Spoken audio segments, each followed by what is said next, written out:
Así cae la tarde en el continente americano y transcurre la noche y el amanecer en el resto del mundo. La tarde. Hola a todos, comienza la tarde de NTN 24 en el canal de las Américas. Soy Jason Calderón y hoy los voy a estar acompañando por Idania Chirinos. Sean todos ustedes bienvenidos. Comenzamos hablando de México. Es el país sin guerra donde más periodistas están muriendo. Así lo advierte Reporteros Sin Fronteras en su informe anual difundido hoy. La ONG reporta el asesinato de 10 reporteros en México en 2019, la misma cifra que en un país como Siria. De acuerdo con el informe de Reporteros Sin Fronteras, en lo corrido del año han asesinado a un total de 49 periodistas en todo el mundo. Esta sí es la cifra más baja en 16 años. A comienzos de este año, Rafael Murrúa, director de una radio comunitaria en Baja California Sur, se convirtió en el primer periodista mexicano asesinado en 2019, pese a estar cobijado por el Organismo de Protección del Gobierno para Periodistas y Defensores de Derechos Humanos. Este año, Reporteros Sin Fronteras registró al menos 10 homicidios en México, un país en el que, según advierte la ONG, hay una impunidad superior al 90%. Detrás de esas cifras también hay historias humanas. En febrero, el presentador de noticias de radio, Emiliano Zapata, fue asesinado a tiros mientras desayunaba en un hotel en Tabasco. Lo que le sucede no es un balazo a Chuchín, es un balazo a la libertad de expresión, es al corazón de México, a todo lo que ha venido sucediendo. En Oaxaca, cuando se celebraba el Día Mundial de la Libertad de Prensa, Telésforo Santiago Enríquez, fundador de una estación de radio comunitaria, fue encontrado muerto a tiros en un automóvil. Como familia nos sentimos indignados por la manera en que acabaron con la vida de él. Sin embargo, sabemos que hay un todopoderoso. Aunque México no es considerado un país en guerra, la violencia de los carteles de la droga ha herido gravemente al periodismo. En Ciudad Juárez, un periodista de la National Geographic quedó en medio del fuego cuando realizaba en octubre una entrevista a un narcotraficante que murió en el sitio en un ataque en su contra. En abril pasado, varios periodistas fueron rescatados en Oaxaca después de permanecer durante 3 días escondidos en la selva tras una emboscada a un grupo de activistas. Los 4 estuvimos de acuerdo que nosotros 2 que podíamos caminar íbamos a salir a tratar de romper el cerco y denunciar lo que estaba pasando. Tan es así que nosotros sacamos un video y ellos se quedaron con una grabación. Dado caso que los que pudiéramos vivir, haríamos la denuncia. El grupo grabó pruebas de supervivencia en caso de que algo les pasara. Soy David Cilia, soy reportero de la revista Contralínea. Tengo un balazo en la pierna derecha. Reporteros Sin Fronteras señaló que América Latina sigue siendo una región inestable y peligrosa para los profesionales de la información. También reportó la muerte de 2 reporteros en Honduras, uno en Colombia y uno en Haití. Resaltó que otros casos en toda la región continúan bajo investigación. De acuerdo con Reporteros Sin Fronteras, un total de 49 periodistas fueron asesinados en el mundo en este 2019. Nos acompaña a esta hora Emanuel Colombí, es el director de la Oficina de América Latina de Reporteros Sin Fronteras. Señor Colombí, buenas tardes, gracias por estar con nosotros. Buenas tardes a todas y todos y gracias a ustedes por hablar de este tema tan importante. Estamos conociendo las cifras de este preocupante informe. Quisiera que usted nos ampliara qué más encontraron, qué más pueden ustedes concluir después de hacer este análisis sobre muertes violentas de reporteros en América Latina y particularmente en México. Pues sí, efectivamente hoy ha sido un día muy especial para nosotros. Hemos publicado este balance anual que justamente muestra que hay una baja significativa del número de asesinatos a través del mundo, pero también, y es importante mencionarlo, un aumento del número de detenciones arbitrarias de periodistas a través del mundo. Hablando sobre América Latina, las tendencias siguen muy preocupantes y como bien lo dijo usted, es una de las zonas más peligrosas del mundo para el ejercicio del periodismo. Y en países como México, por ejemplo, los datos, el número de asesinatos sigue siendo muy alto. Tenemos al mínimo 10 asesinatos de periodistas este año en México, lo que coloca en el mismo nivel que países como Siria, donde hay efectivamente y oficialmente una guerra y un conflicto. Esto dice bastante sobre la situación de estos países. Hablando de México, creo que sí, la corrupción y el crimen organizado son justamente los principales enemigos de la libertad de prensa y los periodistas, sobre todo a nivel local, que van investigando todos los temas relacionados a la corrupción y a las actividades de los carteles, y esto generalmente viene junto, la corrupción y el crimen organizado. Aquellos periodistas, comunicadores, reporteros son sistemáticamente atacados y para muchos de ellos puramente asesinados. Y la situación de impunidad que prevalece en el país es la base de lo que llamamos un círculo vicioso, porque no se identifican o casi nunca se identifican los autores intelectuales de estos periodistas. Entonces es una señal que el gobierno le da a la sociedad, que sí se pueden matar a periodistas y no van a ser identificados ni juzgados por la justicia. Entonces es un día importante para hablar de esta situación de vulnerabilidad, y a pesar de que el número de asesinatos es históricamente bajo, hablando de América Latina, infelizmente sigue siendo muy preocupante y muy grave esta situación de violencia, de impunidad y de vulnerabilidad. Revisando las cifras en América Latina, un total de 14 asesinatos, 2 en Honduras, 1 en Colombia, 1 en Haití y 10 en México, una cifra comparada con un país en una guerra civil como lo es Siria. ¿Cómo identificaron ustedes que estos 10 periodistas asesinados fueron sus muertes relacionadas con hechos producto de su trabajo, de su ejercicio periodístico?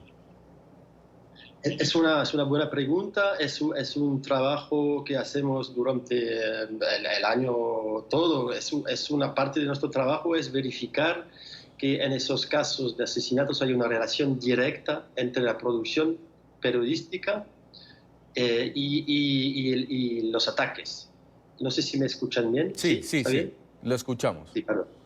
Y tenemos que acompañar caso por caso los avances en las investigaciones y sobre todo buscar e investigar sobre lo que el periodista estaba cubriendo y los temas que cobraba antes de ser atacado. Y la situación justamente de vulnerabilidad, pero sobre todo de precariedad en el gremio, hace que hay periodistas que trabajan como periodistas por la mañana, pero por la tarde que tienen otras actividades, como trabajan como chofer, pueden tener también actividades en las administraciones públicas. Entonces siempre tenemos que verificar que hay esta relación, y esto es muy, muy delicado. Y lo mencionamos en este balance. Hay 14 casos verificados, pero al mínimo 10 casos en América Latina de asesinatos por los cuales seguimos investigando y acompañando los casos, los avances en las investigaciones, pero a veces las investigaciones ni siquiera son abiertas. La situación de impunidad y de corrupción y el involucramiento de funcionarios y de políticos en estos asesinatos hace que las investigaciones no avanzan, y es muy difícil tener informaciones fiables sobre justamente esta relación entre la muerte y el trabajo periodístico. Es un trabajo muy delicado que hacemos, pero los datos podrían aumentar y lo vamos a actualizar el año que viene, porque hay casos que siguen siendo investigados por nosotros. ¿A qué se debe, cree usted, señor Colombí, esta hostilidad contra los periodistas en México?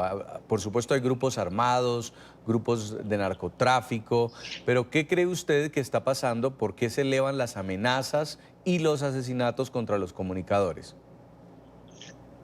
Pues no voy a decir que es simple, pero casi todos los casos de asesinatos este año son periodistas a nivel local que pueden trabajar para una radio local o para un medio de comunicación local, que van cobrando lo que llaman allá la nota roja, todo lo que tiene que ver con asuntos de justicia, de crimen, etc. Y cuando van a divulgar y publicar informaciones sobre las actuaciones del crimen organizado, de los carteles, o sobre la corrupción de los gobiernos locales, son atacados y son asesinados. Entonces van estos periodistas que son muy valientes, están divulgando informaciones que van incomodando poderes económicos, poderes políticos y obviamente las actividades de los carteles. Y siempre es el mismo padrón. Esos periodistas locales que son muy vulnerables porque no dependen de grandes vehículos de comunicación, que no tienen protocolos de protección, que no saben a veces no se dan cuenta del nivel de peligrosidad que hay cobrando este tipo de noticias. Ellos son atacados y asesinados y los casos siguen impunes. Pero es casi sistemáticamente así. Los que van a tratar de estos temas son los salvos principales y de los que quieren silenciar los trabajadores de la información. Una situación compleja, señor Emanuel Colombí, director de la Oficina de América Latina de Reporteros Sin Fronteras. Quiero darle las gracias por habernos contado sobre este informe y, por supuesto, una vez más, hacer ese llamado a que se garantice la libertad de prensa en México y en América Latina. Muy amable. Muchas gracias. Cuando son las 4:13 de la tarde, vamos a revisar otros temas de la agenda informativa del día. Es noticia el proyecto de ley en Argentina que busca subir impuestos a las exportaciones agrícolas y a la compra de divisas. Las medidas que ingresaron hoy a la Cámara de Diputados pretenden financiar un mayor gasto social para lidiar con la grave crisis que atraviesa el país. Por otro lado, los ajustes jubilatorios previstos por ley y los de tarifas de servicios públicos serán suspendidos por 180 días hasta que se diseñe un nuevo mecanismo de ajuste por la inflación. Se espera que el proyecto sea aprobado sin grandes discusiones por el Congreso, donde el oficialismo cuenta con mayoría en ambas cámaras.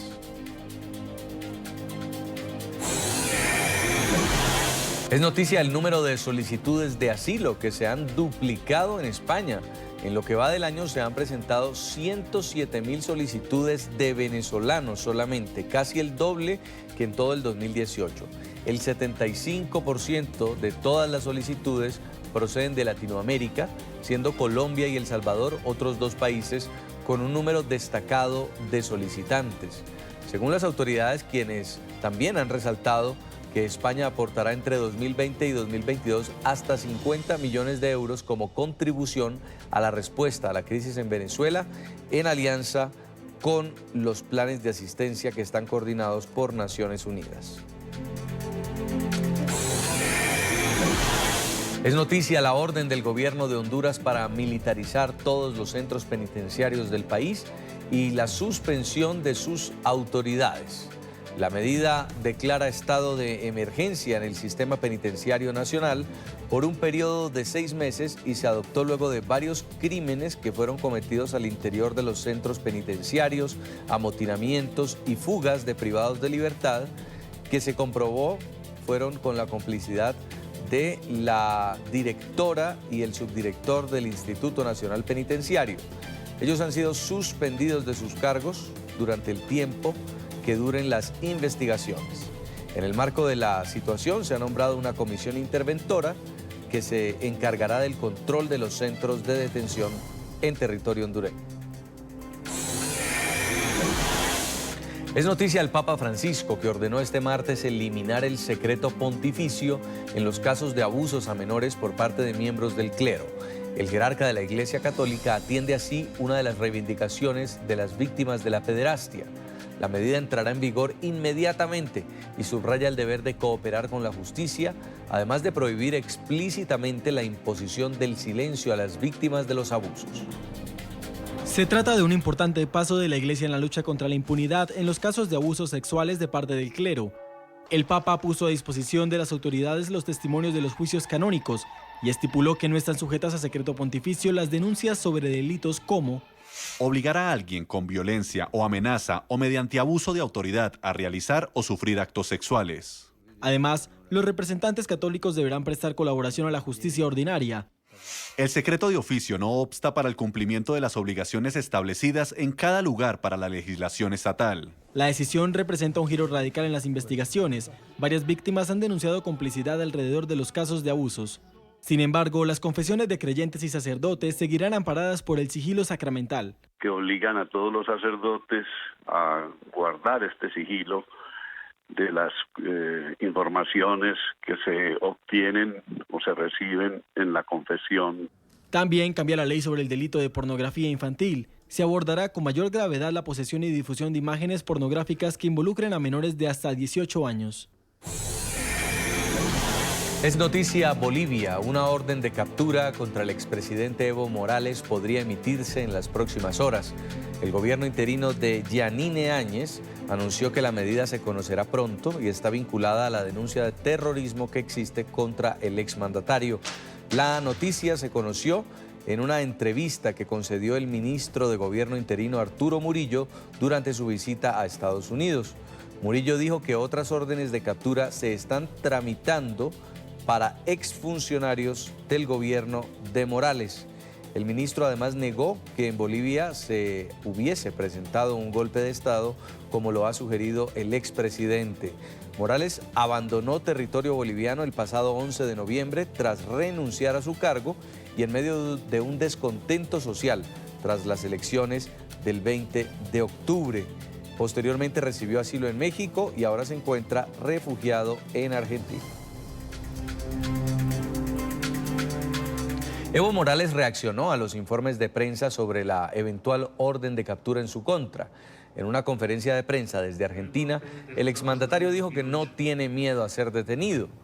Denunció que él y sus ex colaboradores son blanco de lo que llamó una persecución por parte del gobierno interino de Yanine Áñez. En las últimas horas, la justicia boliviana emitió una orden de detención contra Juan Ramón Quintana, quien fuera ministro de la presidencia de Morales. El exfuncionario se encuentra refugiado en la Embajada de México. No tengo miedo a la detención. ¿Cuántas veces he sido detenido y procesado? Así se manejan las dictaduras. Es presidenta, no es fiscal, no es un juez. En esta parte del programa está con nosotros Luis Vázquez Villamor, exdirigente del Movimiento de Izquierda Revolucionario, exministro de Justicia y expresidente del Congreso. Señor Vázquez, buena tarde, bienvenido a NTN 24.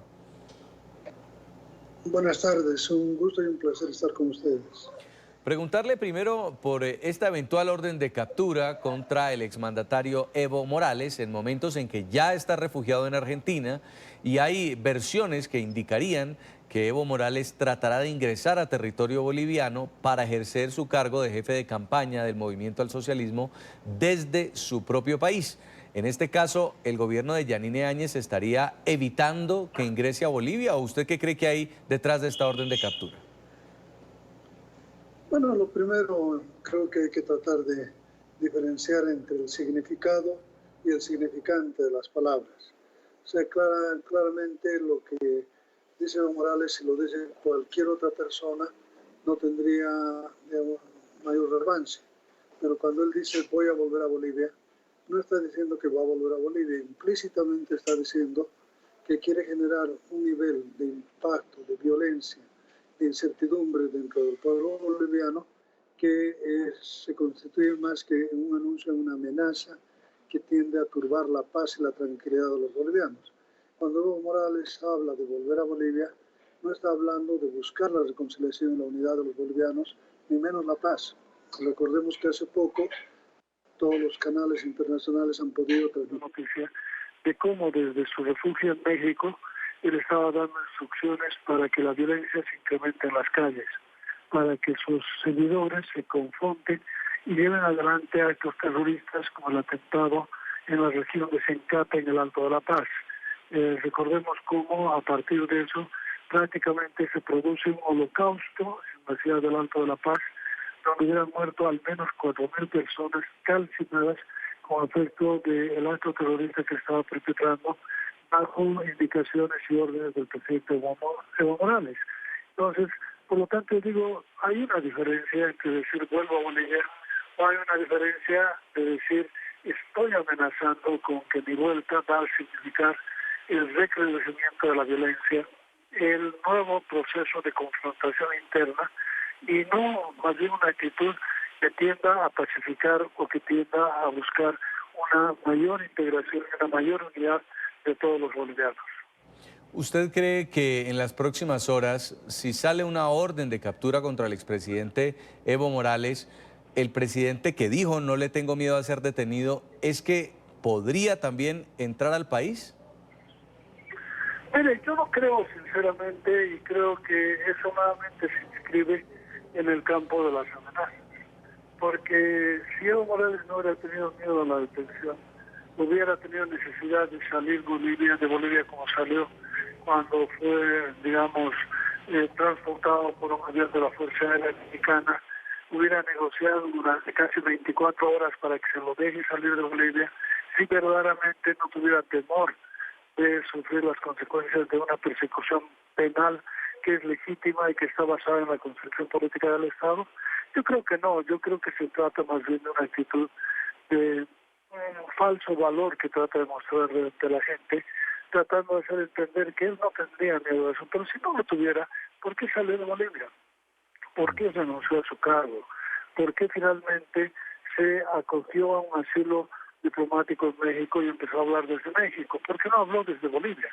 Entonces son preguntas de un pasado demasiado cercano para que no nos podamos confundir ni podamos llevar a confusión al pueblo boliviano. Yo no creo que el señor Evo Morales vuelva a Bolivia, porque sabe que los delitos que han cometido son graves, son delitos de lesa humanidad y que obviamente van a provocar una reacción estatal desde el punto de vista del poder penal del Estado boliviano. Y él sabe que eso es una consecuencia necesaria de las acciones que ha venido tomando durante todo este tiempo. Entonces, lo veo como una amenaza, lo veo como una incitación a la violencia. Creo que el objetivo que tiene el expresidente es el de llevar adelante una suerte de convocatoria a toda la gente que lo sigue para que vuelvan a levantarse, puedan confrontarse. Yo le diría, ya es suficiente, ya tuvo 14 años de gobierno, ya tuvo demasiado tiempo dentro del gobierno, violando la Constitución, violando el referéndum del 21F. Y ahora yo creo que es hora de que el pueblo boliviano se merece un poco de paz, se merece un poco de tranquilidad. Y por lo menos por lo que estamos tan cerca de las fiestas de Navidad y Año Nuevo, yo creo que un toque humano al presidente Evo Morales no le vendría mal. Un poco de reconocimiento de que la paz es un bien esencial de los bolivianos. Creo que finalmente pedirle que la comunidad internacional le pida que tenga un poco de conmiseración con ese pueblo al que ha maltratado, humillado y matado durante los últimos 14 años. Creo que estas amenazas no contribuyen a la paz y no contribuyen de ninguna manera a lograr una reconciliación de los bolivianos. Y por último, tenemos la situación de asilo en México que finalmente ahora se está trasladando a ser un refugio en Argentina. La condición de que no haga pronunciamientos políticos, de que no haga declaraciones políticas, pareciera haber sido irrespetada por el mismo Morales desde que llegó a Argentina, porque ya empezó también por redes sociales y en declaraciones, ruedas de prensa, a hablar en contra del gobierno de Yanine Áñez. ¿Esta condición de refugiado, de asilado, le impediría hacerlo? Porque el gobierno de Argentina al principio se lo recomendó, pero ahora pareciera que ya no. A ver, las normas internacionales que rigen el refugio se basan en la Convención de Viena de 1950, se denomina el Estatuto del Refugiado. Y luego la versión latinoamericana, la institución latinoamericana que ha sido asimilada al refugio, se la denomina asilo, sobre todo asilo diplomático, en la medida que en muchos casos en América Latina la gente pedía asilo en su propio país y en las misiones diplomáticas de otros países. Entonces, para el asilo, entendido en América Latina, refugio entendido a nivel internacional, hay una serie de convenciones que se han firmado sucesivamente a través del tiempo y estas establecen con toda claridad que cuando una persona se beneficia con el refugio, con el asilo, no puede continuar incidiendo en la política interna del Estado del cual él forma parte, que es en este caso Bolivia. O sea, las normas, las convenciones que se han firmado y las ha ratificado la República de Argentina dicen que las personas que han sido beneficiadas con el refugio no pueden utilizar el espacio territorial y la protección que le da el ACNUR a esta persona para continuar haciendo política y peor para incitar a hechos de violencia como es lo que está ocurriendo ahora a través de las participaciones del señor Evo Morales. O sea, acá hay una grave violación al derecho internacional, una grave violación a los convenios latinoamericanos en materia de asilo, una grave violación al Estatuto del Refugiado sancionado por la Convención de Viena, y todas estas normas han sido objeto de una ratificación interna en la República de Argentina. O sea, la Argentina está obligada a respetar estas normas y debe poner, como dijo su propio canciller al principio de esta historia, dijo que el señor Evo Morales no puede participar en la vida política, no de la Argentina, porque no tendría sentido, no tiene nada que ver con eso, se refiere al país de origen, en este caso a Bolivia. Sin embargo, eso se está violando continuamente, no solamente que hay manifestaciones todos los días, sino que han habido concentraciones, ha habido una serie de reuniones políticas. En fin, Evo Morales continúa haciendo activamente política en territorio argentino. El gobierno de la Argentina lo está permitiendo. El gobierno de la Argentina está incumpliendo aquello que se llama el pacta sunt servanda, que es la fe del Estado. Cuando un Estado firma una convención, cuando la Argentina firmó las convenciones sobre asilo o el pacto sobre el refugio político, la Argentina se somete a las normas del derecho internacional y compromete la fe del Estado argentino para que eso se cumpla. Sin embargo, hoy día estamos viendo que la política hasta que nace del Foro Sao Paulo está por encima de las convenciones y está por encima de los pactos internacionales, lo cual verdaderamente es lamentable.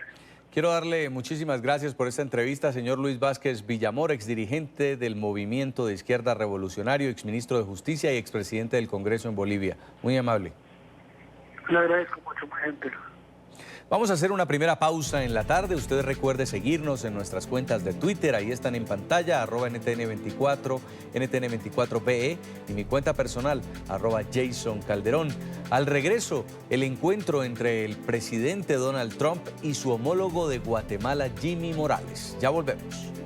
El presidente de Estados Unidos, Donald Trump, en reunión bilateral con su homólogo guatemalteco Jimmy Morales, dijo que uno de los grandes desafíos de administraciones pasadas era que no repatriaban a aquellos inmigrantes peligrosos. Ahora, gracias al acuerdo mutuo entre ambos países, Trump asegura que Guatemala recibe a estas personas. Vamos al lugar de la noticia. Emiliana Molina es nuestra periodista en Washington y tiene el reporte. Emiliana. Hola, ¿qué tal? Muy buenas tardes. Pues hace solo pocas horas salieron Jimmy Morales, el presidente guatemalteco, y Donald Trump, mandatario estadounidense, de una reunión bilateral desde la oficina Oval, donde se tocaron los temas de la migración irregular, temas de desarrollo económico, oportunidades de inversión, la cooperación técnica también y financiera y la lucha contra el crimen organizado transnacional, también tráfico ilícito de bienes y de personas. En esta reunión bilateral, el mandatario pues básicamente le aplaudió a Guatemala sus esfuerzos por frenar el flujo de migrantes irregulares que llegan a Estados Unidos.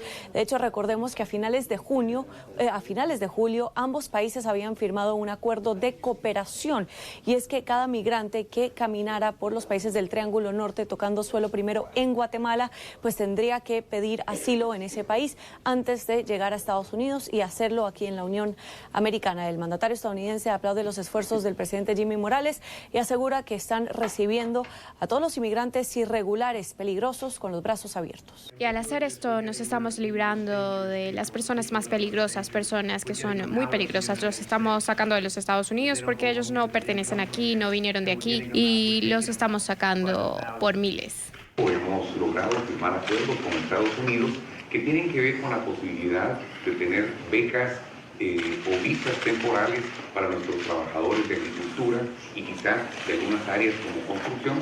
La visita del presidente guatemalteco llega el mismo día que la Unión Americana y la administración de Trump pues lanzan la iniciativa de América Crece, un programa designado para ayudarle y brindarle apoyo a Latinoamérica con el crecimiento por medio de inversión privada, entre otros programas para generar más desarrollo en esos países y eventualmente pues crear así más empleos y evitar el flujo de migrantes irregulares a la Unión Americana.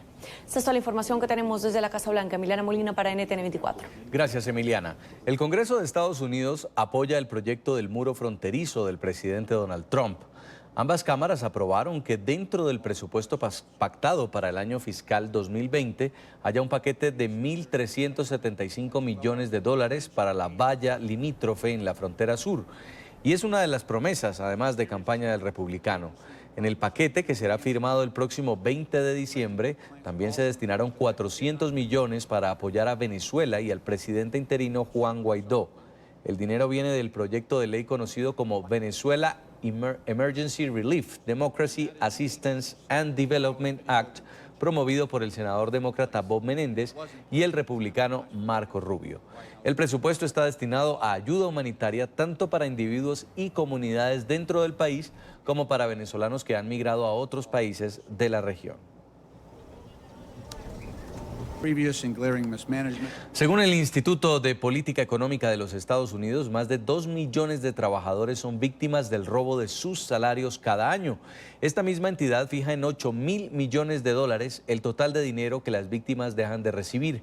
Hoy en la ciudad de Nueva York, un grupo de 11 empleados de un condominio de lujo recibió el dinero que les estaban robando por sus servicios. NTN 24 estuvo allí y habló con los afectados, muchos de origen hispano. Alejandro Rincón. Hola, feliz tarde para todos.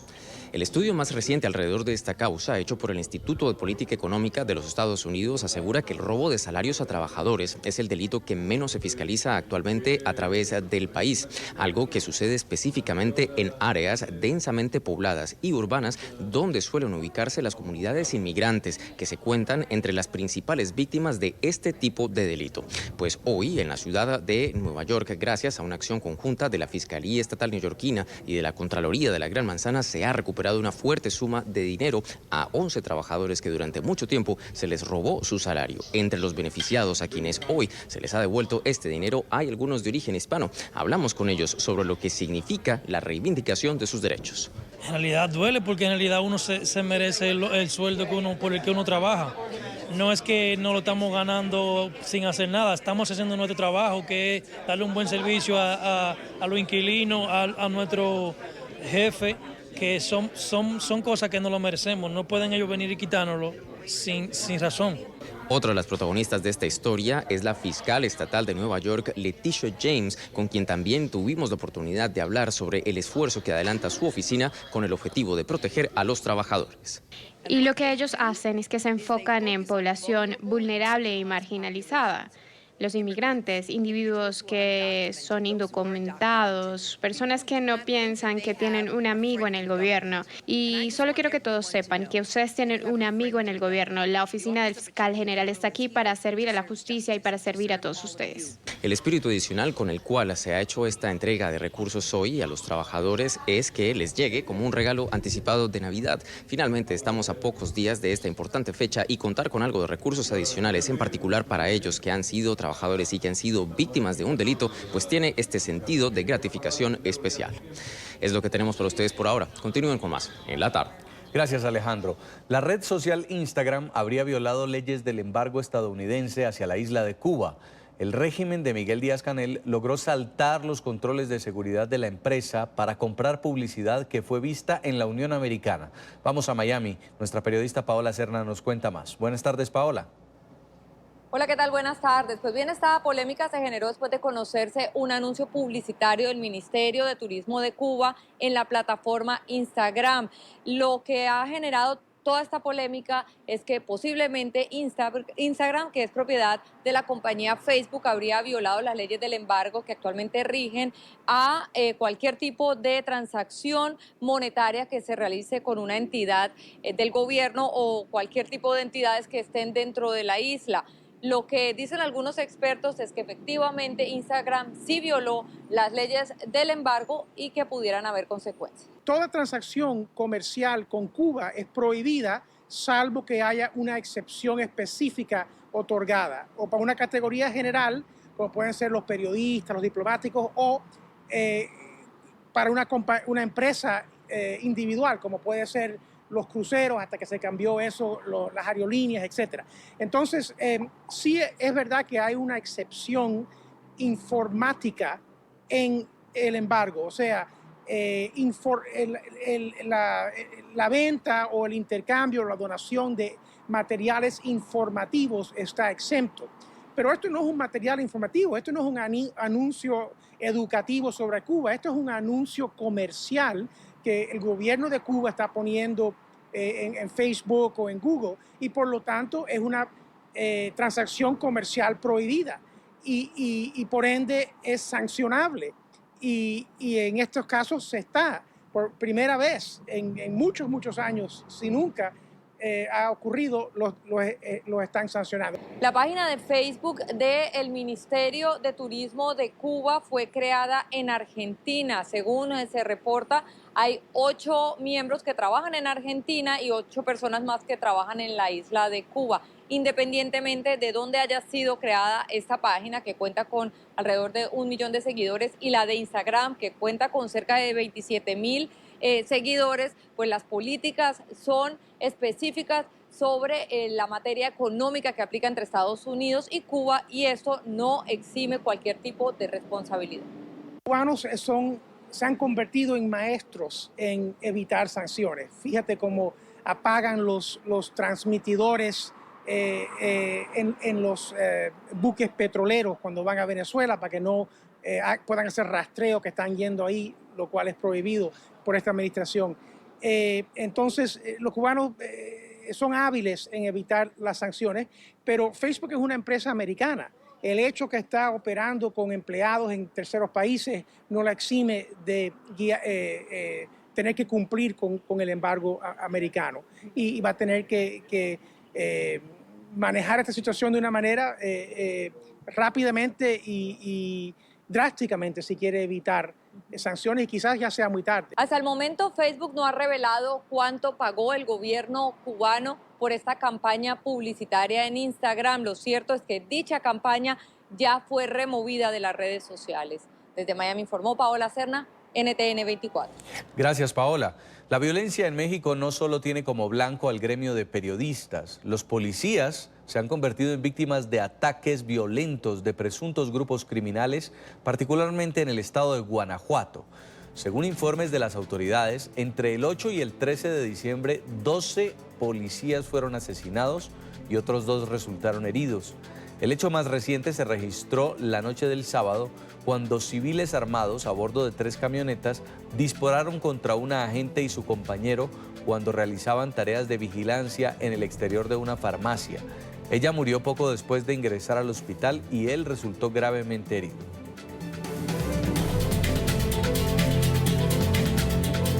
Está con nosotros Víctor Becerra, analista político y secretario general de México Libertario. Señor Becerra, muy buena tarde. Muy buenas tardes, Gerson. Qué bueno saludarte. A tus órdenes. Esta situación de asesinatos de policías es bastante preocupante en zonas donde mayor seguridad debería prestar el Estado. ¿Qué está pasando? ¿No hay ley en Guanajuato? Sí, claro. Mira, Guanajuato no es una zona muy lejana de la Ciudad de México. Está aproximadamente a 3 horas. Entonces tampoco es una zona alejada de la mano de Dios, digamos. En tal sentido, lo que está pasando en Guanajuato es un reflejo más del fracaso que hay de la estrategia de seguridad del presidente López Obrador. La estrategia que él ofreció de no atacar a las bandas criminales y más bien entrar por programas sociales para desincentivar su participación en el crimen, bueno, pues está dando muestras de que no funciona o que funcionará dentro de muy, muy largo plazo. Y la verdad es que no hay una estrategia en el corto plazo. Es también un reflejo, Gerson, del ataque a quienes se robaban el combustible vía ductos de gasolina. En buena medida, la violencia que se ve en Guanajuato es, por un lado, la gente que se dedicaba al robo de combustible, de gasolina, vía ductos, cerca de la refinería de Salamanca, y por el otro lado vemos a los grupos del narcotraficante que están peleando uno y otro grupo, la dominación de la zona. Por un lado, el cartel de Santa Rita, y por el otro lado, el cartel Jalisco Nueva Generación. Y bueno, dentro de esa situación vemos a un Estado ineficiente, ineficaz, que no puede hacer absolutamente nada, y empezamos a ver, por ejemplo, la muerte de 12 policías en los últimos meses, en donde además no existe ni siquiera retratos hablados o una investigación sobre quiénes asesinaron a estos policías. las instituciones de justicia simple y sencillamente tampoco han hecho absolutamente nada. No es como lo sucede en las programas norteamericanos, en donde se mata un policía y todas las corporaciones van tras los culpables. Bueno, en México no sucede esto. En México matan a un policía y bueno, pues a seguir a otra cosa. Y me parece que eso es muy lamentable, que habla precisamente de la indefensión ciudadana. Si los policías están desprotegidos, si las propias instituciones de justicia no pueden perseguir a sus asesinos, bueno, ¿qué puede esperar un ciudadano común y corriente frente a esta situación? Más temprano pues puede esperar ser víctima de estos carteles. Más temprano hablábamos de la situación de asesinatos a periodistas en México. En el caso de nosotros, los periodistas, cuando se registra este tipo de violencia, muchos optan por la autocensura, es decir, no cubrir noticias respecto a ciertas fuentes. ¿Con los policías puede pasar lo mismo? ¿Ellos están dejando entonces que los narcotraficantes operen o que los delincuentes operen justamente para salvaguardar su vida? O puede suceder también otra cuestión, puede suceder eso que tú mencionas, Gerson, o puede suceder simple y sencillamente que abandonen las corporaciones policíacas. Las autoridades de justicia y de seguridad pública en Guanajuato, bueno, han hablado de esta posibilidad de que se den deserciones, lo cual, bueno, pues resulta perfectamente natural y comprensible en una situación de indefensión y que además las instituciones de justicia no hacen nada por perseguir a los culpables. En tal sentido, bueno, incluso las propias autoridades, me parece que en un muy mal gesto, hablaban de que probablemente estos 12 policías que han sido asesinados en los últimos meses en distintos episodios pudieran estar vinculados con el crimen organizado. Bueno, ni siquiera investigan y ya están criminalizando a los policías. Me parece que, bueno, es una muestra más de esta incapacidad que tiene el Estado mexicano de enfrentar un problema tan delicado y que ellos mismos crearon. El presidente López Obrador le recrimina mucho al presidente Felipe Calderón, que se dedicó a atacar a los carteles del narcotráfico sin inteligencia, sin acudir a la persecución financiera. Bueno, él hizo exactamente lo mismo con los quienes se robaban el combustible, y ahí vemos los resultados de lo que está pasando en Guanajuato. Si hubiera la posibilidad de hacer un cambio, de hacer una reforma, de combatir esta situación, entonces, ¿cuál sería la solución? ¿Militarizar Guanajuato? No, bueno, mira, Guanajuato ya está militarizada. Desde hace bastantes meses, semanas, donde hubo algunos hechos muy lamentables en la ciudad de Salamanca, el gobierno mandó a un buen contingente de la Guardia Nacional, que se supone que es policía civil, pero que realmente es el ejército trasvestido, es el ejército bajo otros ropajes. Anunciaron que iban a mandar, después de estos 12 asesinatos de policías, anunciaron que iban a mandar más miembros de la Guardia Nacional. ¿Cuál fue el resultado, Gerson?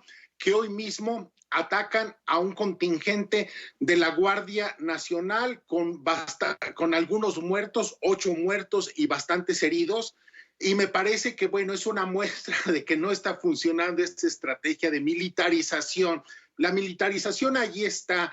No, lo que tiene que hacer el gobierno, me parece, del presidente López Obrador, y también el gobierno local, que me parece que también tiene parte de la responsabilidad en esto, es acudir a la inteligencia, es acudir realmente a un trabajo de encontrar las raíces y atacar las fuentes financieras y de sostenimiento y de impunidad que dan motivo a estos acontecimientos. Militarizar no tiene ningún sentido. Ya vimos los resultados. México ha estado militarizado desde hace 14, 15 años y me parece que no ofrece ninguna solución la militarización. Tiene que recurrirse a instrumentos más sofisticados y a una mayor colaboración con Estados Unidos, que me parece que es el que puede dar en este momento una mayor ayuda en este problema. Muy complicada, muy compleja esa situación allí en Guanajuato, en México, un lugar que se ha convertido en un verdadero infierno para los policías.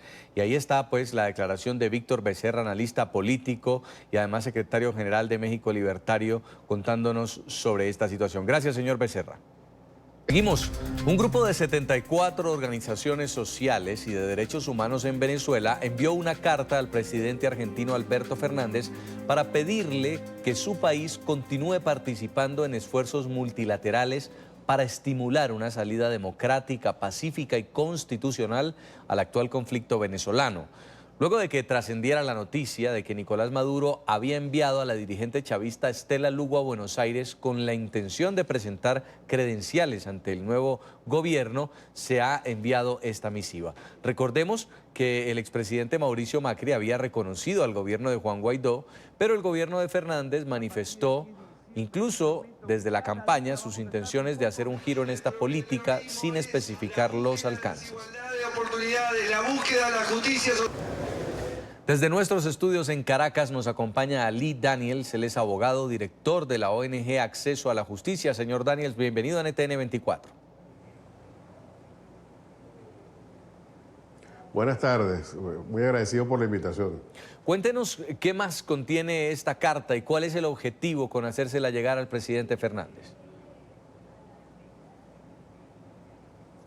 Sí, bueno, lo primero que tenemos que decir es que esta carta no tiene intenciones políticas. Esta carta se hace en obligación del mandato de protección de derechos humanos que tenemos las organizaciones de la sociedad civil venezolana, que vemos con preocupación cómo el nuevo gobierno de Argentina parece estar virando en sus políticas respecto a Venezuela. Y esto lo decimos, como digo, no desde un punto de vista ideológico, sino de un punto de vista de la protección de derechos humanos, porque lo que pasa en Venezuela, la violación sistemática y generalizada de derechos humanos que ocurre en Venezuela, va más allá de cualquier ideología. Ante la tortura, ante las desapariciones forzosas, ante las ejecuciones extrajudiciales, uno no puede ser de derecha o de izquierda, uno tiene que ser simplemente una persona que está en contra de esas violaciones y actuar en consecuencia.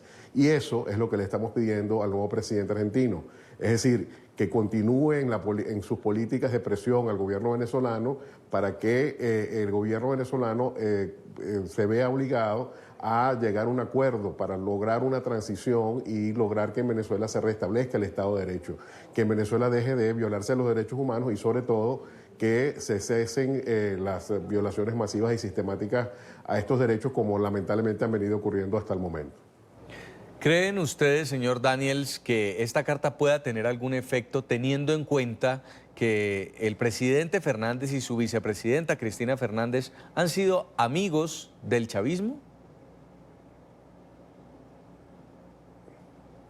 Bueno, efectivamente, quizás muchos podrían pensar que efectivamente esta carta no va a tener mayor repercusión en el gobierno argentino, pero era lo que teníamos que hacer, es decir, teníamos que levantar nuestra voz y manifestar que efectivamente un cambio, un giro del gobierno argentino en este sentido no es un tema de política, es un tema de apoyo a las violaciones de los derechos humanos en un país hermano de Argentina. Y además tengo que agregar que en la comunicación se le pide que se mantengan las políticas de apertura a los migrantes venezolanos, sobre todo en este año, en el 2020 que viene, donde se espera que la migración venezolana pase de más de 4 millones que ha superado ya en este año 2019 a más de 6 millones en junio del año 2020. Entonces, en vista de eso, es probable que mucha de esa población migrante termine en Argentina y también le pedimos que las políticas de apertura en ese sentido se mantengan para permitir que esta población migrante se establezca y pueda trabajar y cooperar con la sociedad argentina sin xenofobia y sobre todo sin discriminación. Hasta ahora las relaciones entre Argentina y Venezuela estaban completamente rotas por el lado del régimen de Nicolás Maduro y reconociendo al presidente interino Juan Guaidó, había una representante allí de la oposición venezolana. Recientemente se conoció que Nicolás Maduro envió a una dirigente chavista, a Estela Lugo, y próximamente podría estar recibiendo las credenciales de embajadora. ¿Quién es esta delegada, señor Daniels? Bueno, hasta donde sabemos de ella, sabemos que es una operadora del chavismo, es una persona que efectivamente lo que defiende es una política de Estado y no defiende no está llamada a defender a los ciudadanos que van a vivir en Argentina, pero más importante que esto, y esto tenemos que destacarlo, es que el artículo 187 de la Constitución, numeral 13, señala que es potestad de la Asamblea Nacional el aprobar los nombramientos de los jefes de las misiones diplomáticas de Venezuela en el exterior. Esto, en el caso de la señora Estela Lugo, no ha ocurrido, de modo que ese nombramiento es absolutamente inconstitucional porque no ha sido aprobado por la Asamblea Nacional. Entonces aquí, una vez más, vemos cómo el gobierno argentino tendría la oportunidad de ver si es respetuoso de la ley, que al final es lo que le pedimos. Nosotros no pedimos aquí más que el respeto a la ley y a los derechos humanos. Y en este caso, respetar la ley venezolana sería simplemente decir dónde está la aprobación de esta señora que dice ser embajadora cuando no ha sido nombrada de acuerdo a los lineamientos que establece la Constitución venezolana.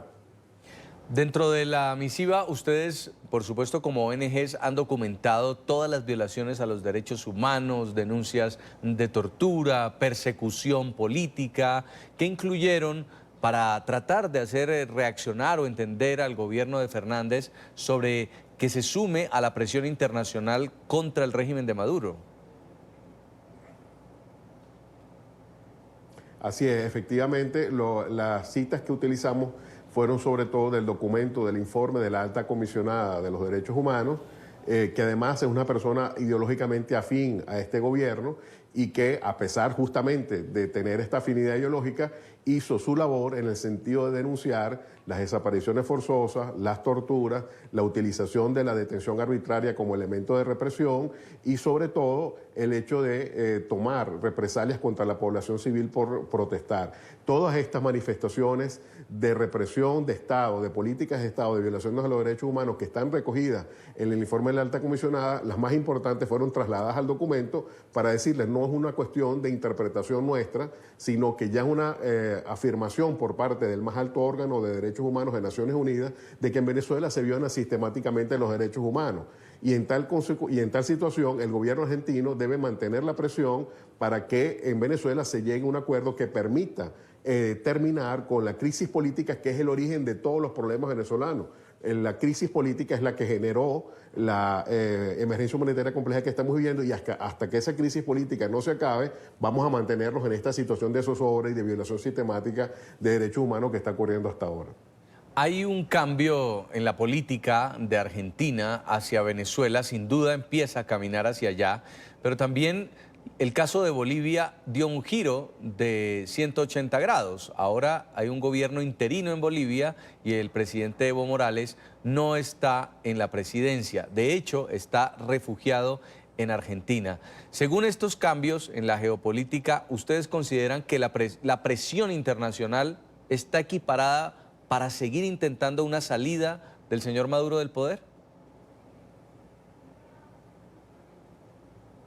Bueno, efectivamente ha habido unos desequilibrios en la región que quizás podría verse en algunos a favor de la posición del gobierno de Nicolás Maduro y otros en contra.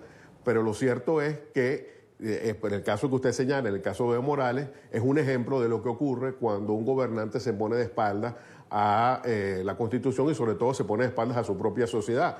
Entonces, lo que queremos es evitar salidas violentas, queremos evitar más violencia en Venezuela, más de la que ya ha habido, y lo que queremos es que la comunidad internacional acompañe a las instituciones venezolanas a lograr un fin pacífico, porque no queremos más derramamiento de sangre y sobre todo no queremos seguir siendo el ejemplo de violación de derechos humanos en que lamentablemente se ha convertido Venezuela hasta el presente. Las ejecuciones extrajudiciales y sobre todo la utilización de organismos como la FAES, que por cierto la alta comisionada pidió que fueran eliminadas, que fueran disueltas, ponen en evidencia que Venezuela en esta materia tiene todo que hacer y para ello la comunidad internacional tiene que comprometerse, de modo que el dar un apoyo al gobierno venezolano, si usted apoya, digamos, de manera ideológica a este gobierno, no significa que usted deba avalar las violaciones a los derechos humanos. Son cosas que tienen que separarse y ese es el afán y esa es la propuesta que nosotros presentamos en nuestra comunicación. La lucha contra las violaciones de derechos humanos va más allá de las ideologías.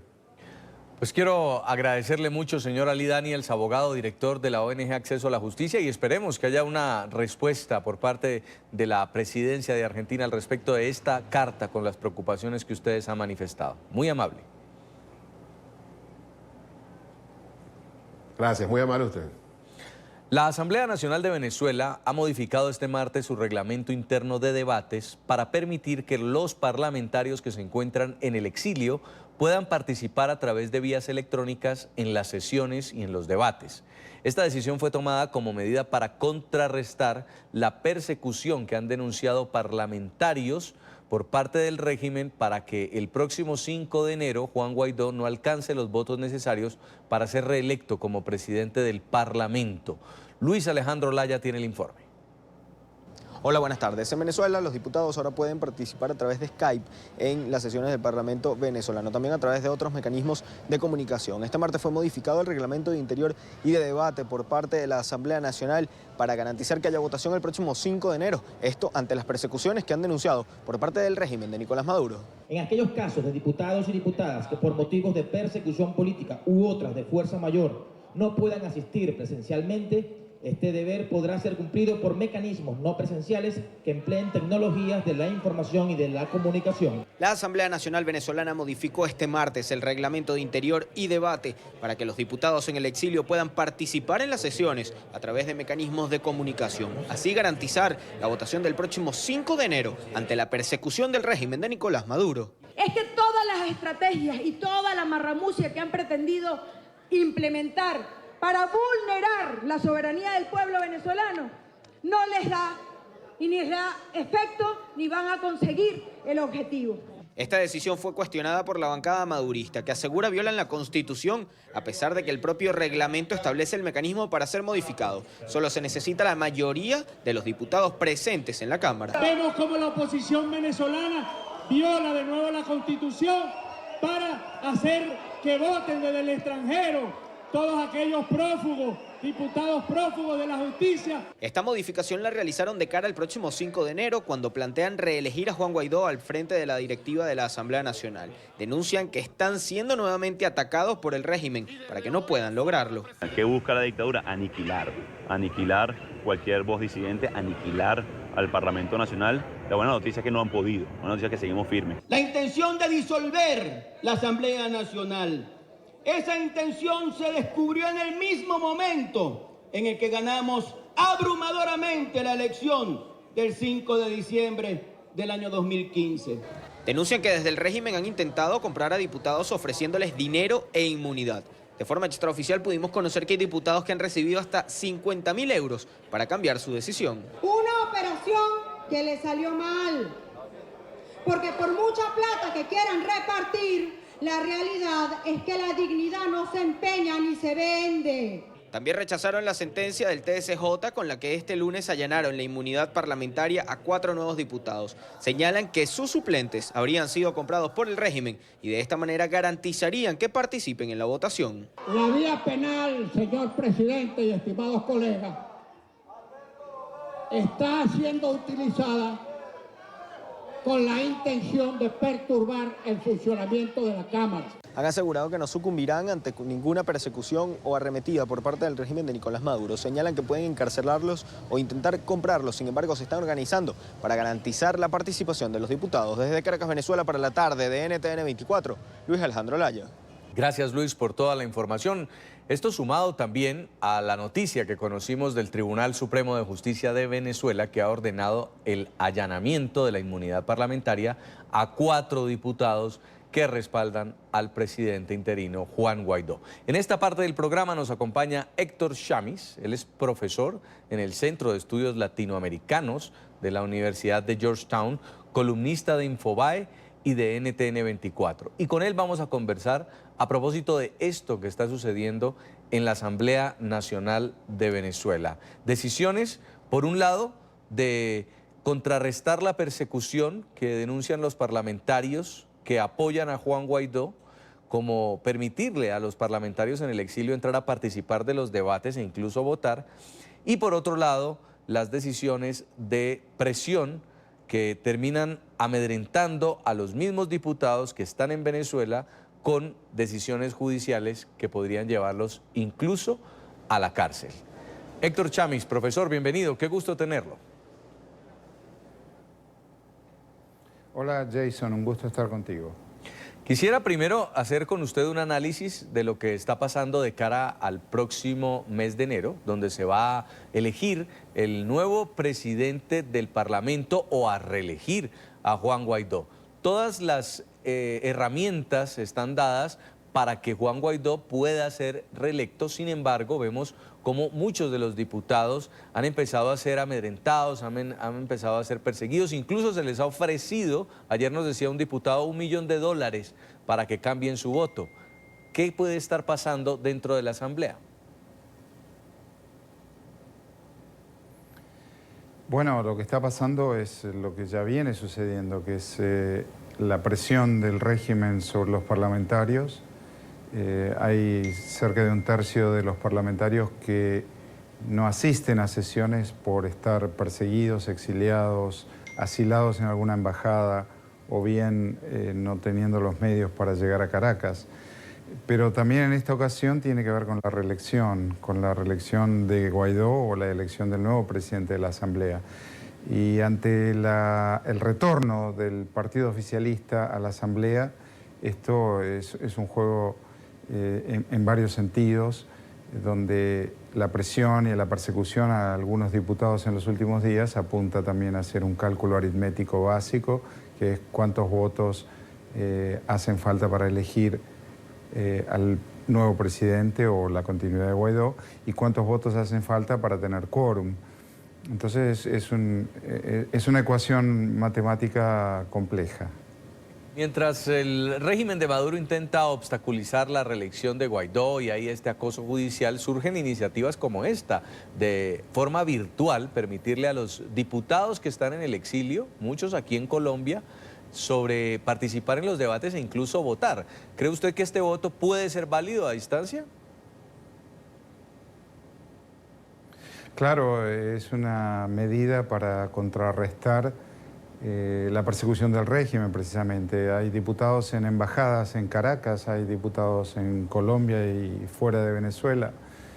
Hay diputados que están escondidos porque están perseguidos por el aparato represivo del régimen. Entonces, facilitar su voto es una medida inteligente y, por el otro lado, legítima.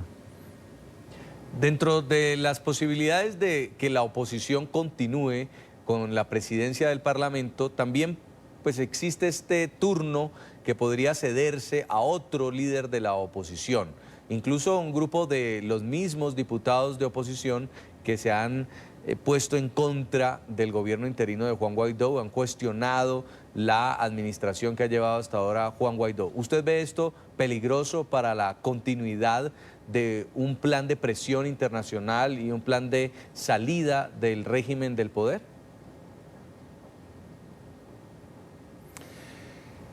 Es complejo porque en un sentido, y tengo sentimientos encontrados en lo personal, debo reconocer, porque en un sentido la continuidad de Guaidó sería positiva en relación a la presión necesaria para el cese de la usurpación, pero por el otro lado tampoco puede un individuo constituirse en imprescindible. Esa lógica de la política con imprescindibles es básicamente autoritaria y no la puedo compartir.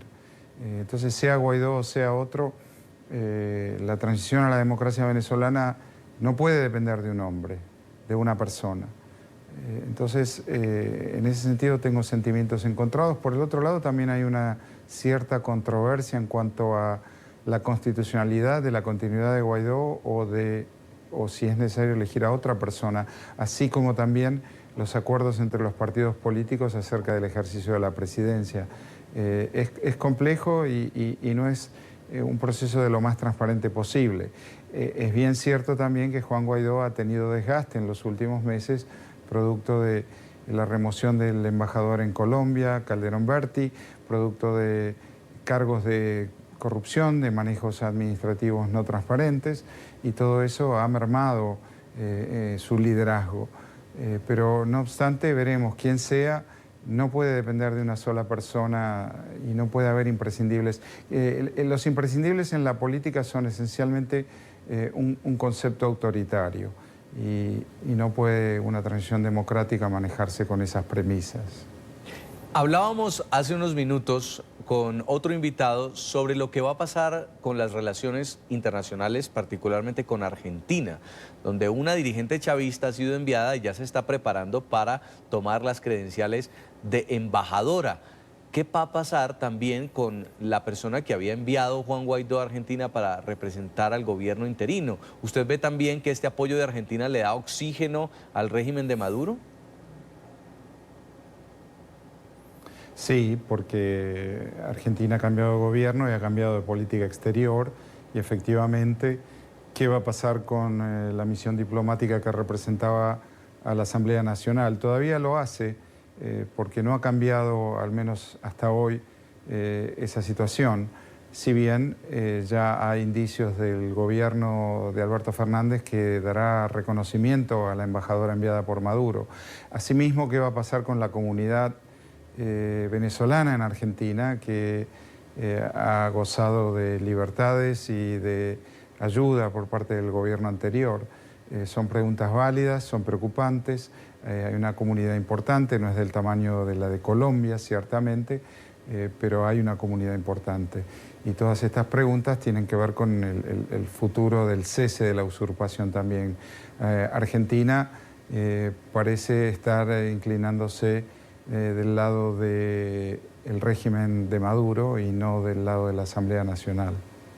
En otras noticias también sobre Venezuela, el Senado y la Cámara de Representantes de Estados Unidos anunciaron un acuerdo bipartidista de gastos del gobierno federal que incluye el mayor paquete de asistencia hasta la fecha para responder a la crisis en Venezuela. En el paquete pues está en un proyecto de gastos del Congreso para mantener funcionando al gobierno federal y quiero que lo revisemos rápidamente. ¿Qué incluye? 400 millones de dólares para asistencia humanitaria a Venezuela y a los países vecinos, 17 millones de dólares más para el respaldo de actores democráticos y de la sociedad civil en Venezuela. También refuerza el apoyo de Estados Unidos a Juan Guaidó, a quien reconoce como el presidente interino de Venezuela, a la Asamblea Nacional elegida democráticamente y a una solución negociada a la crisis venezolana. Por otro lado, prohíbe visas para las familias de funcionarios sancionados del gobierno en disputa de Venezuela y requiere nuevos esfuerzos para congelar y recuperar bienes robados al pueblo venezolano por el régimen de Nicolás Maduro. Quiero preguntarle, señor Chamis, este es un respaldo contundente del gobierno de Donald Trump al gobierno interino de Venezuela y también esta ayuda humanitaria en una proporción ya de destino de recursos federales finalmente va a aliviar en parte lo que está pasando en la crisis en Venezuela. ¿Cómo ve usted esta decisión, este espaldarazo de Estados Unidos en un momento donde ya se aproxima una elección de nuevo presidente del Parlamento? Bueno, es necesaria esa ayuda, es bienvenida.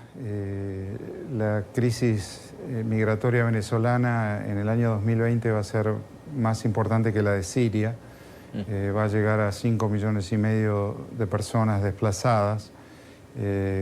Como ya sabemos, que han padecido penurias de todo tipo, penurias en cuanto a salud, penurias en cuanto a alimentación, y han poblado el continente.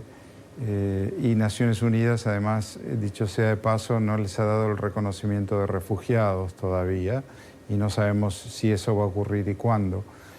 Yo creo que la decisión del gobierno de Estados Unidos es de adelantarse a lo que pueda hacer Naciones Unidas y de emitir un paquete de ayuda que verdaderamente los reconoce como refugiados, que eso es lo que son, y al mismo tiempo apoya institucionalmente a la Asamblea Nacional, que es el lugar del poder legítimo, es la única instancia, no es la única, pero es la instancia fundamental legítimamente electa en Venezuela. La otra instancia es el Tribunal Superior de Justicia legítimo que funciona en el exilio, con magistrados nombrados por esta misma Asamblea Nacional. Entonces, yo creo que más allá de las personas, bueno, el presidente de la Asamblea hoy es Juan Guaidó, perfecto. La administración apoya a la Asamblea y apoya la figura del presidente a cargo de esa asamblea, que es Guaidó. Ahora, no solo es el gobierno de Donald Trump, ese es un acuerdo bipartidista, porque ahí está también el senador Bob Menéndez, demócrata, de la mano del senador republicano Marcos Rubio, impulsando este tipo de iniciativas que también contemplan sanciones para el entorno más cercano de Nicolás Maduro. Hay unidad en Estados Unidos frente a lo que debe pasar con Venezuela. Sí, y los senadores Rubio y Menéndez de diferentes partidos, en relación al tema Venezuela y otros temas del hemisferio, Cuba o Nicaragua, siempre han trabajado de manera conjunta y de manera bipartidista, como vos señalás. Ahora, esto de la lista de sanciones también es un mensaje a los demás países de la región, porque una de las resoluciones de la reunión del TIAR de Bogotá de hace 2 semanas fue que los países de América Latina tenían que incluir en su listado de personas sancionadas y no admitidas a estos funcionarios del régimen, y además de ocuparse de buscar sus activos que pudieran tener en otros países de la región. Esta decisión de la administración y esta decisión de ambos partidos en el Congreso también es una señal contundente en relación a los demás países de la región para que actúen en consecuencia. Quiero agradecerle mucho su tiempo para la tarde de NTN 24. Héctor Chamis, profesor en el Centro de Estudios Latinoamericanos de la Universidad de Georgetown, columnista de Infobae y de NTN 24. Profesor, muy buena tarde. Gracias, buenas tardes. Vamos a la pausa en la tarde. Los invito a que visiten nuestro sitio en internet www.ntn24.com.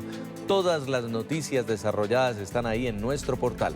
También desde el home usted puede acceder a la señal en vivo, volver a ver las entrevistas de todos los programas del canal, reportajes especiales y consultar documentos de interés.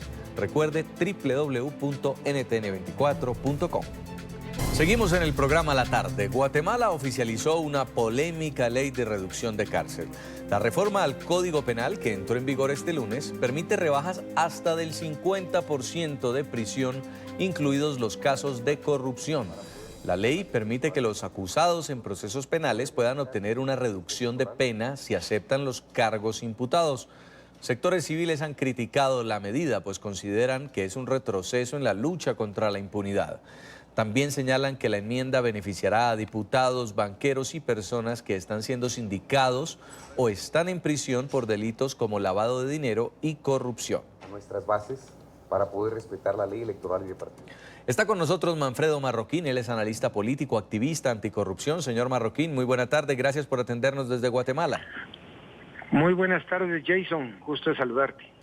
Quisiera preguntarle qué puede estar detrás de una decisión como esta. El presidente Jimmy Morales todavía no se ha pronunciado sobre la ley que entra en vigor, pero pensaríamos que es para reducir el hacinamiento en las cárceles o para darle beneficio a cierto grupo de reos. ¿Qué hay detrás de esta norma?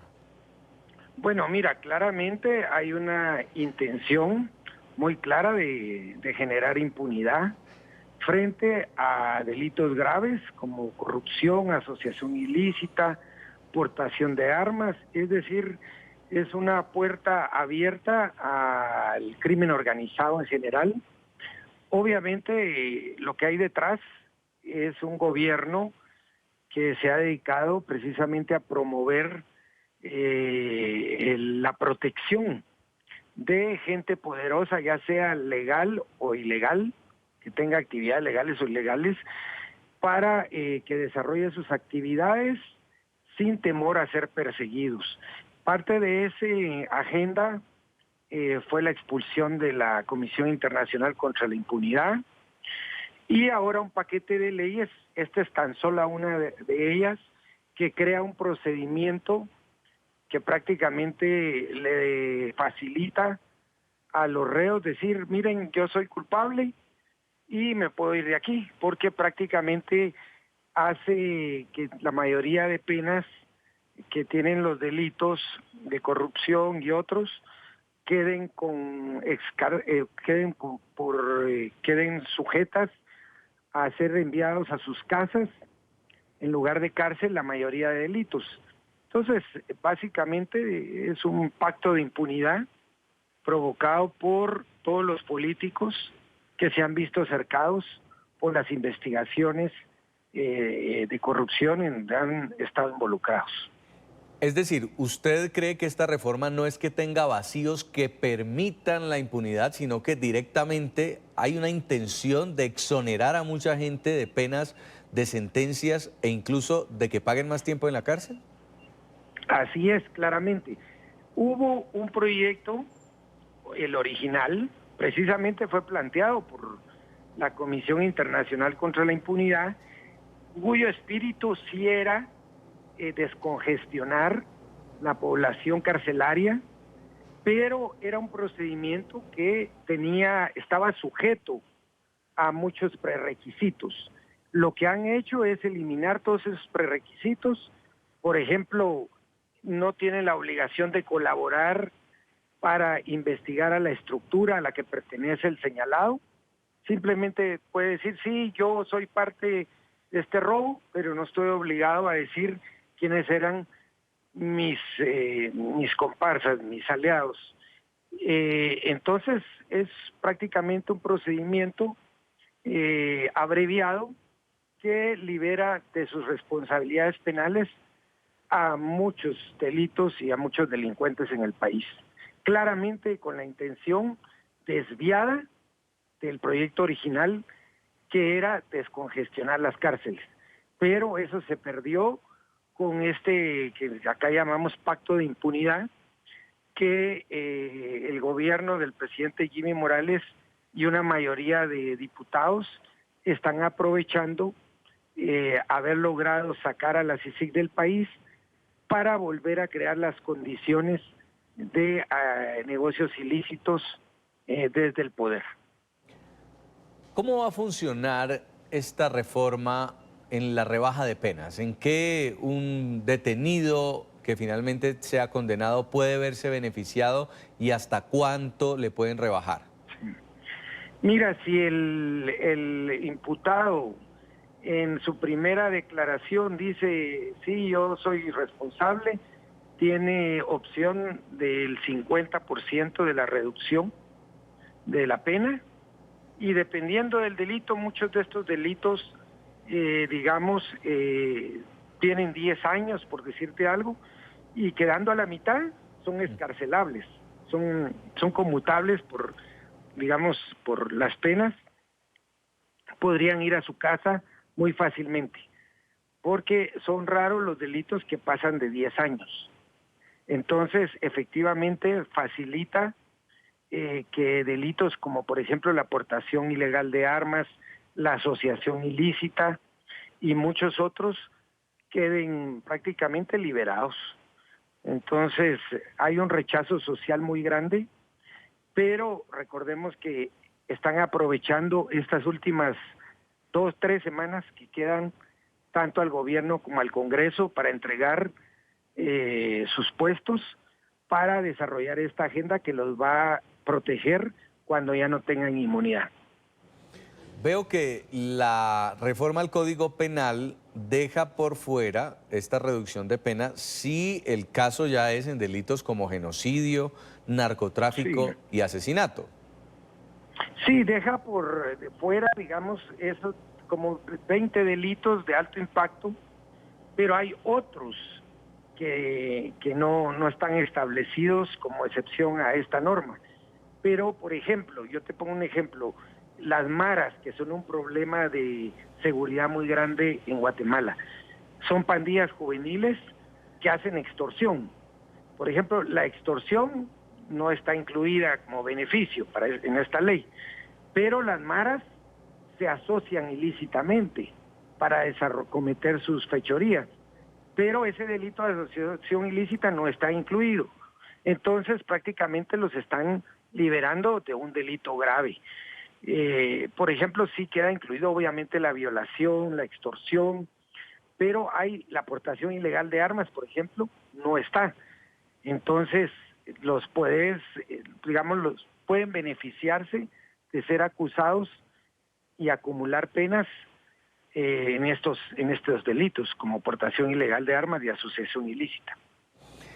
¿Hay alguna posibilidad, señor Marroquín, de echar para atrás esta reforma? ¿El nuevo gobierno o la misma oposición a Jimmy Morales podría todavía hacer ajustes? Bueno, Jason, aquí sí es importante aclarar que la ley ya fue publicada en el Diario Oficial, pero para que entre en vigencia son 30 días a partir de su publicación. Entonces, la ley no ha entrado en vigor. Faltan ahora más o menos 3 semanas para que entre en vigor. La ley está sujeta a varios amparos, uno de ellos presentados por la organización a la que yo pertenezco, que están pendientes de resolución en la Corte de Constitucionalidad. Esperemos que la Corte resuelva estos recursos antes de que entre en vigor. La otra opción es declararla y pues presentar un recurso de inconstitucionalidad, pero ahí el riesgo es que al entrar en vigor, aunque entre en vigor un día, una hora, como en materia penal las leyes benefician retroactivamente al reo, muchos se pueden valer de este instrumento de impunidad. Entonces, nuestro escenario ideal es que la Corte resuelva estos amparos y ojalá impida que entre en vigor dentro de 3 semanas. Esperaremos a ver qué ocurre. Quiero agradecerle mucho este contacto. Es Manfredo Marroquín, analista político, activista anticorrupción en Guatemala. Muchas gracias y buena tarde por habernos acompañado. Buenas tardes, Jason. Ahí se los dejamos completo para que disfruten este clásico que ya ambienta la Navidad. Así llegamos al final de la tarde. Ustedes recuerden seguirnos, estamos en nuestras cuentas de Twitter. Revisen también el desarrollo de todas las noticias internacionales en nuestro sitio web www.ntn24.com. Nos vemos con más mañana en la tarde.